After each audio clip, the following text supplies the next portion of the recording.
Black Myth Wukong. This is my short review about the new game that came out this year that I just finished. And these are the great things about the game and the things that are not so great about this game. We'll start with the great things about this game. First of all, the visuals. The game is absolutely stunning. The environment is absolutely beautiful. The effects, the water, the reflections, the just the general atmosphere of the game where whenever you go, it's just really well made. It's beautiful to look at. It's very pleasing from start to finish, from every map, from the beginning to the end. It's done really well. It's really pleasant to play and enjoy. The controls, pretty easy to use, easy to get accustomed to. How to attack, how to dodge, how to block things, how to make really special moves.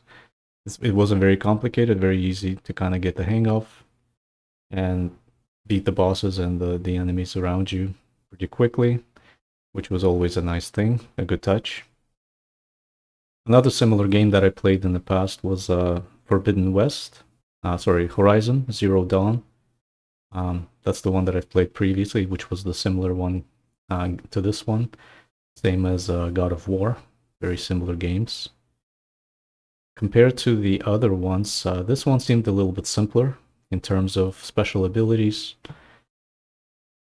different progresses, upgrades that you can do, which was also a good side for me because the previous games have been very complicated and it takes you several days of gameplay to really understand exactly what you're doing, where everything goes.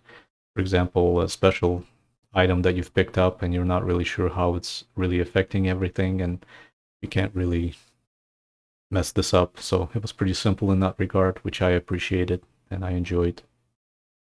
I like the ability to be able to travel to previous maps, to previous worlds or realms. If you really wanted to, you could go back to the very beginning and walk all over the same maps again and just kind of pick up additional items, pick up the herbs that you need or any items that you want to upgrade. It's always available to you. You can always travel back. Nothing stops you. So that's a good option in case you've missed something or you want to go back to and find.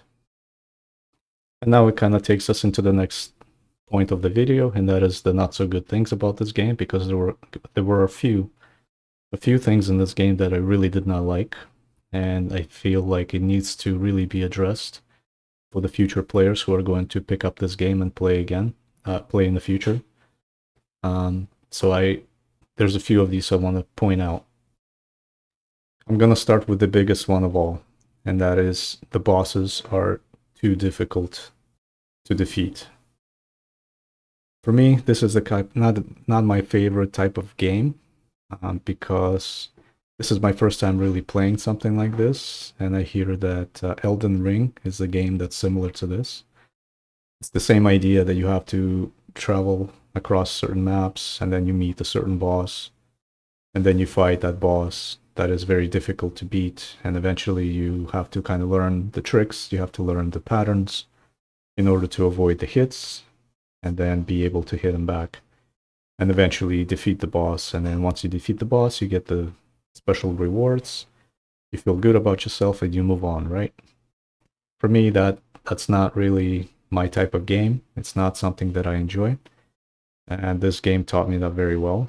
After playing this game, I'm definitely not going to pick up a game like this probably ever again, because I'm a type of person that has limited time to enjoy the game, and I reach a point of frustration pretty quick.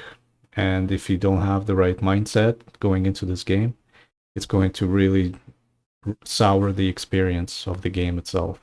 Because up to this point, the game is actually quite fun, quite enjoyable. You're kind of moving on, and then you face your first boss, and the first boss really puts the brake on that enjoyment for the player, such as myself, someone who is not really looking to become a master at this game, someone who's not looking to become a pro in becoming, knowing how to defeat bosses. That's not the point of me playing a game.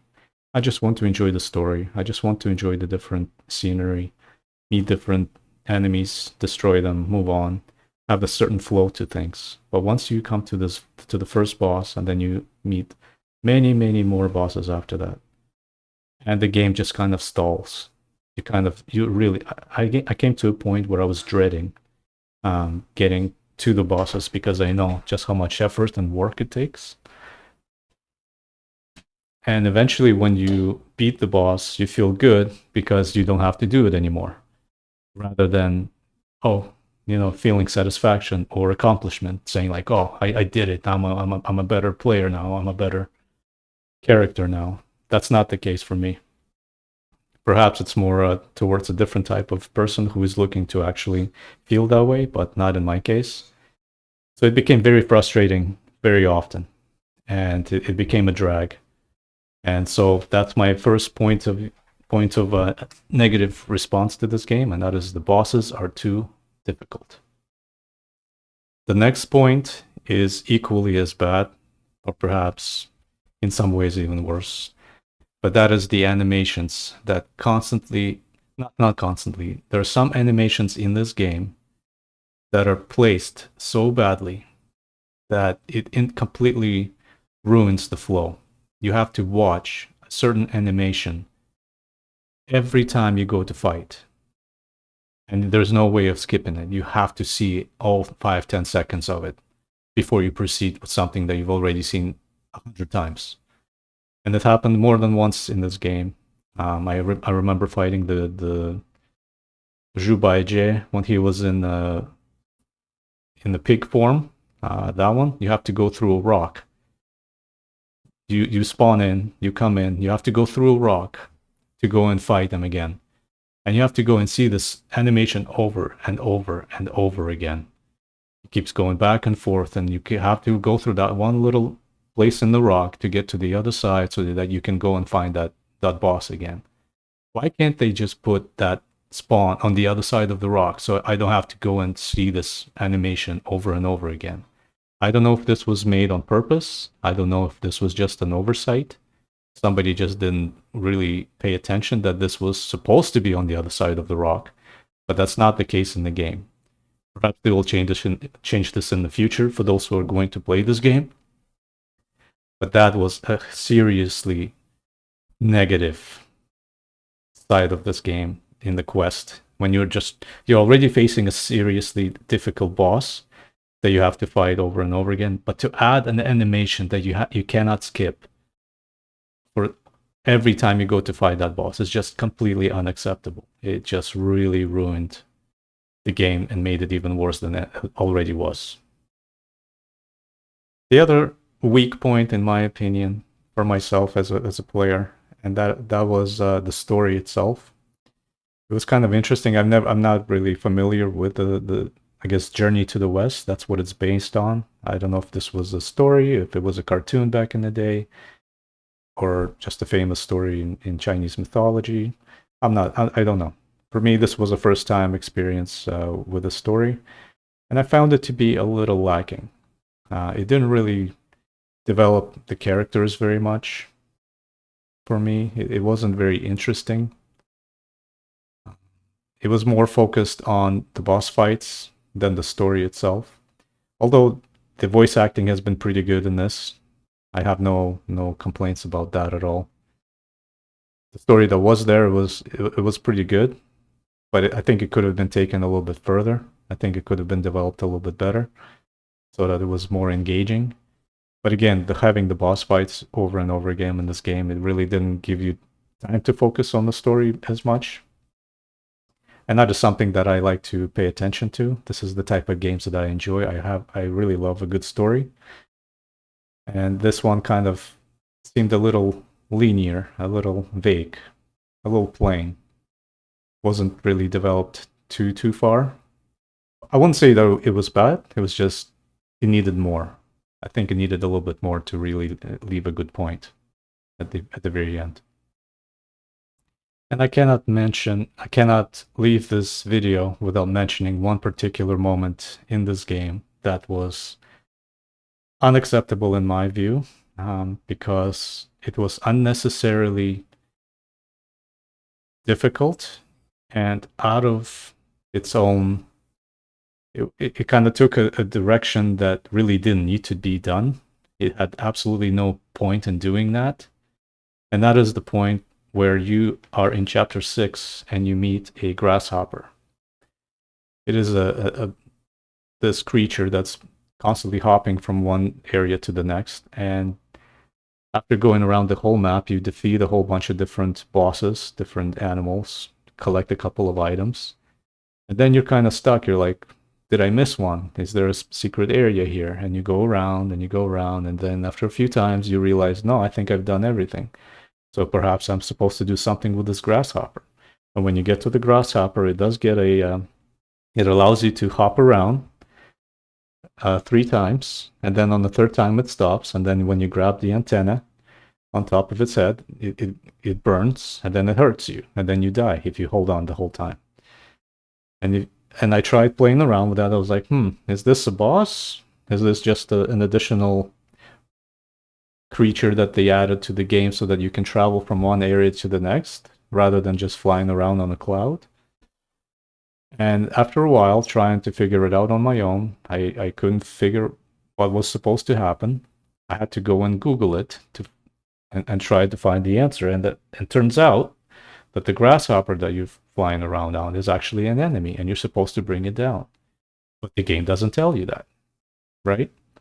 You notice a couple of small things, small details here and there, but nothing tells you that, yes, you need to defeat this grasshopper. That's number one. So the game up to this point was very simple. You meet a boss, you fight them, you beat them, you move on. But in this case, this grasshopper is one of the new bosses with a pattern that's completely different. And there is no tips, there's no information that tells you that this is what you're supposed to defeat. That's problem number one. Already a big point. But the second point to this is that in order to defeat this grasshopper, right, you need to have a special tool. You need to have a special item that you were supposed to find in the very first chapter, which I, by the way, missed. I had no idea. It's only until I started looking into it and figuring out how are you supposed to actually kill this thing that yes, there was an item that you were supposed to pick up during one of the fights in the very first chapter. I'm in chapter 6 at this point.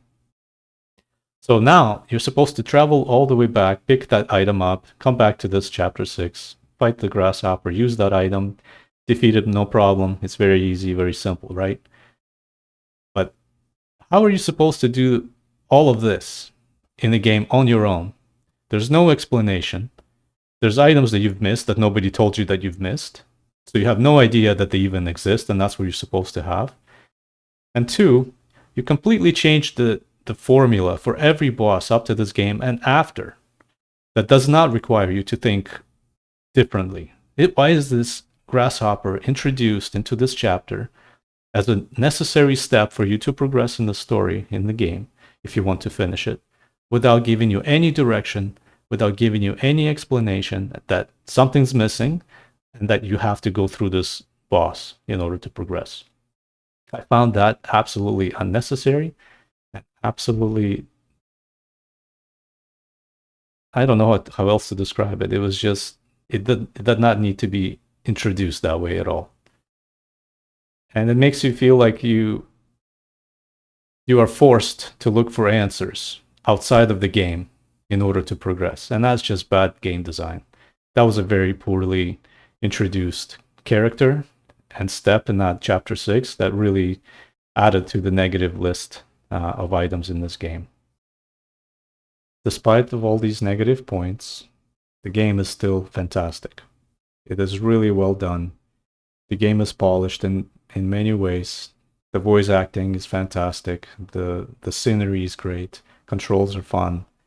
And then once you beat the whole game, you can restart the game all over again with all your skills and all your knowledge and all your items that you've collected the first time. It still sticks around with you, that you can go back and now feel better about yourself about beating those same bosses all over again with better tools, better knowledge, better abilities. So that's a good little addition to the game that they've allowed you to do that. I really enjoyed a lot of this game, and I really suffered through a lot of this game as well.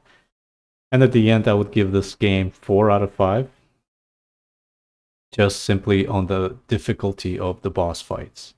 For someone who is not looking for a game that teaches you to be a master of martial arts, you know, in a Chinese mythology game, I'm not looking to be a pro. I just want to fight a boss really quickly as part of the story and move on to the next thing. I'm not looking to spend 3 days playing the same boss over and over again, because that's what's happened several times with many different bosses in this game, and it just became really frustrating for me. It became a setback in the game rather than something to look forward to. It's something I was dreading, you know, like, oh, here we go again, another 3 days of the same thing. So because of that, I would give this 4 out of 5. The game is really good. If you're looking for a challenging game, you like to slay bosses, you like to develop skills and all this stuff in this type of game, then you will really find this fun. But if you are like me, if you're looking for a good story, a beautiful game that's well made, you will find it frustrating fighting these bosses if you haven't played a similar game before. But hope you give this one a try. Let me know if you come across the same issues as me. And hopefully this helps you make a decision as to whether you want to play this game or not. But I would say that I would never pick up a similar game to this type of difficulty with the bosses ever again.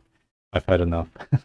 And at this point, I'm just going to move on to a story that focuses more on the story, on the characters, and something a lot more enjoyable and relaxing than this.